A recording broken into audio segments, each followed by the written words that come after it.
Superstorm Sandy affected many families and vehicles on the East Coast. Used car dealers need to make sure that all damage, especially water damage, is reported and disclosed in the proper manner. First, our hearts really go out to the consumers and dealers in the Northeast who were struck by Superstorm Sandy. We know that that community is still recovering from that terrible disaster. The real thing that Carfax is focused on is making sure that Hurricane Sandy doesn't claim any new victims.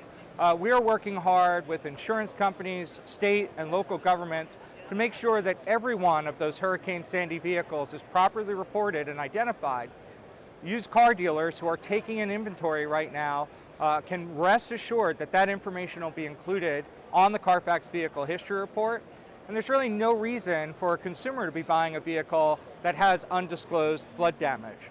So I think when it comes to Superstorm Sandy, Carfax and government and insurance companies all working together to make sure that these vehicles get properly taken care of.